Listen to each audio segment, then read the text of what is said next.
Okay, well, welcome back. And in our never-ending pursuit of all things hot rod, let me bring you guys up to speed on what I've gotten done here.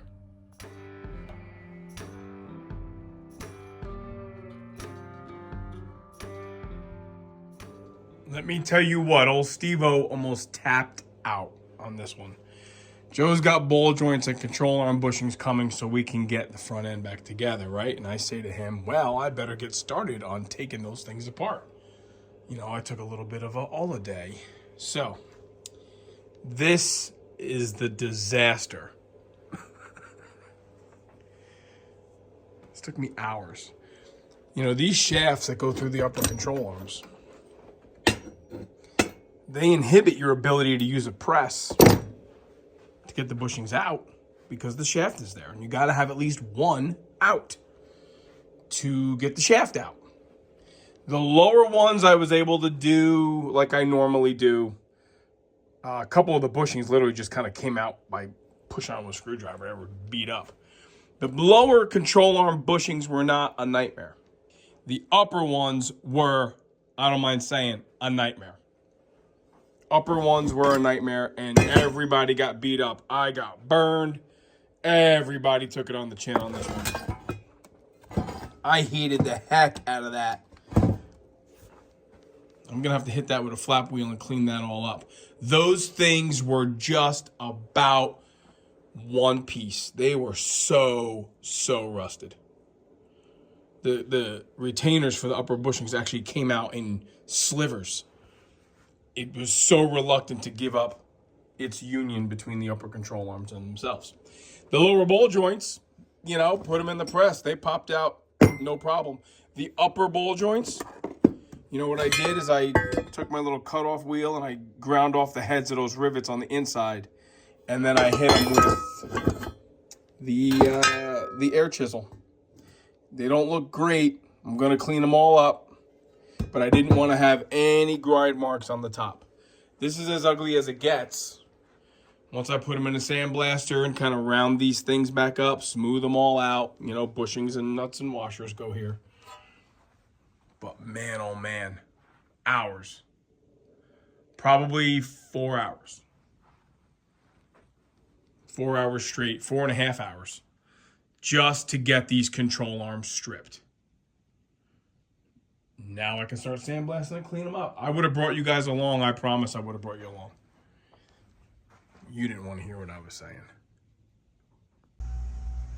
Well, what has effectively been all day still leaves me with these 4 pieces to sandblast. All the ball joints are out. All the bushings are out.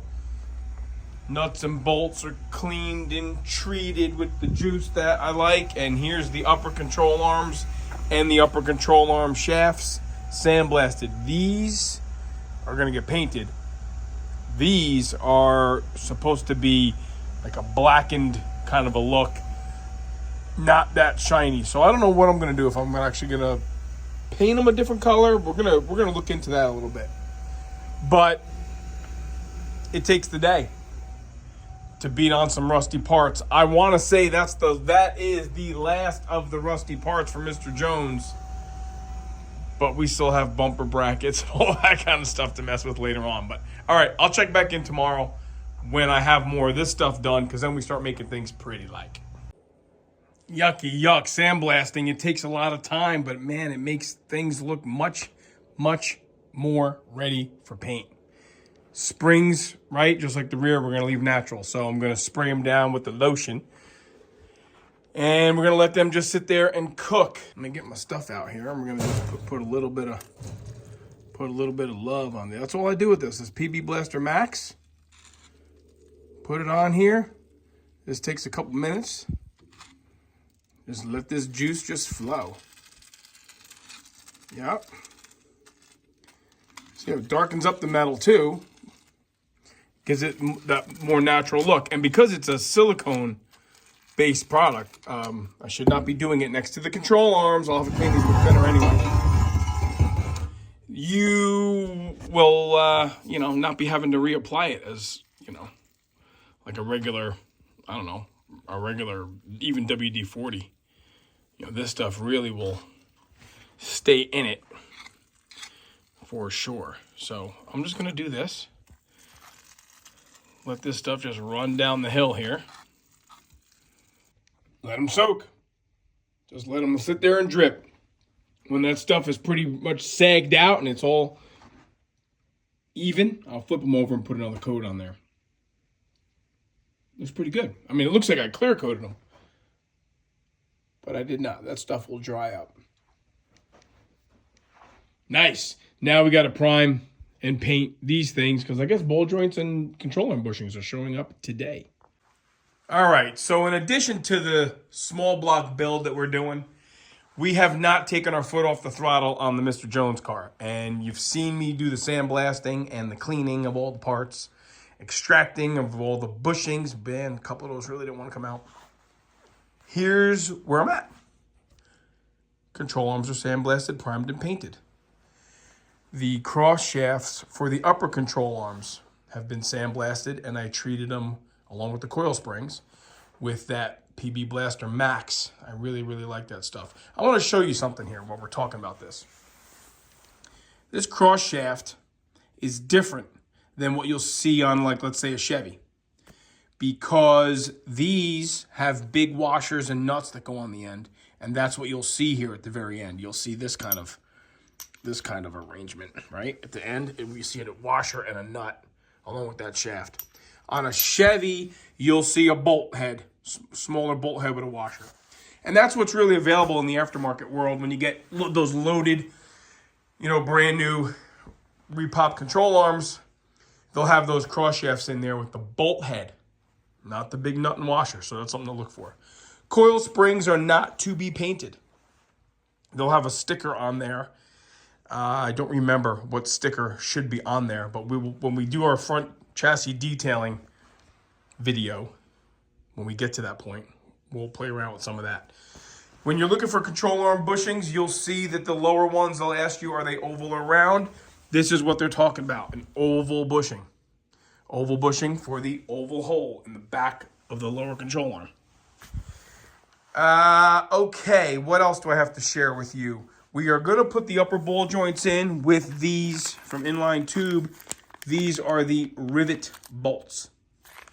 They look like rivets as the original upper ball joints were riveted in. They were not bolted in. Replacement ball joints are installed via bolts, nuts and bolts. The ones in my car, they've been in there forever, nuts and bolts. Here's something I want to admit completely. Joe and I have been back and forth. We ended up getting Moog ball joints, uppers and lowers. Well, a very good quality product, no problem there. This does not look like the original at all. The originals are what people refer to as the top hat or the tower ball joint, because this area of the ball joint, matter of fact, hang on. Let me take you over to the assembly manual here. The original upper ball joints have this raised section here, and it's a good distance. It might even be 3/4 of an inch tall. It's a thing. When you see a concours quality restoration, a show car restoration,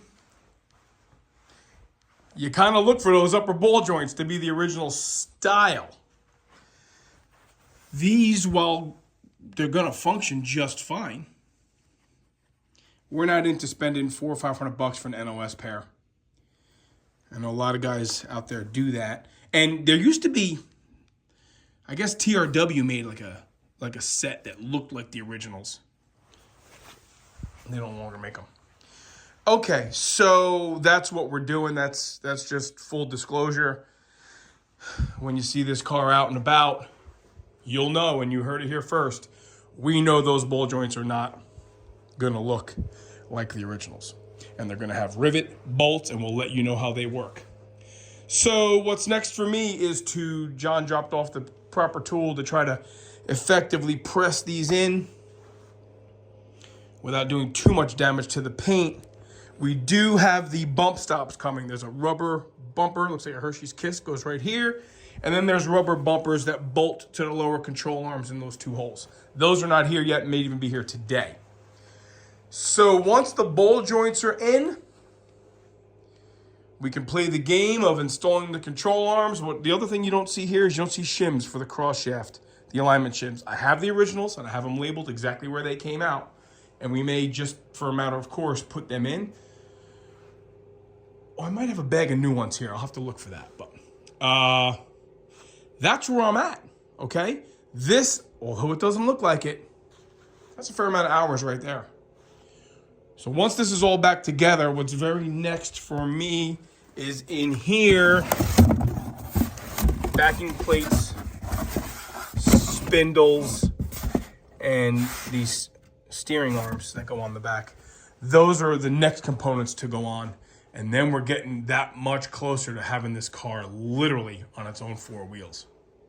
All right. So any questions, comments, share them. We love it. We're going to try to do this thing 2 at a time here. Going to build a motor. We're going to build a car. We're going to pile it on Joe, Big J, and my shoulders here. Try to keep you folks as entertained as possible. Lots to do. Lots to do. Always lots to do. Like I tell Joe, there's really no reason for a day off.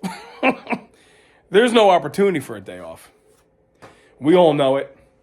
You work full time, you have a house and a family, and you want to do this stuff, and you have to be really passionate about it. But the YouTube thing's a lot of work too. That is a whole lot of work. So we're going to do our best at 2 videos a week. Let us know what you think. I'll work on this a little bit. It's going to be a long weekend. I'm going to work on this a little bit, and I'd love to start doing some proper measurements on that motor and show you guys, you know, miking out the crank and miking out the cylinders. That's a whole nother thing. So, all right. Thanks for watching. See you next time.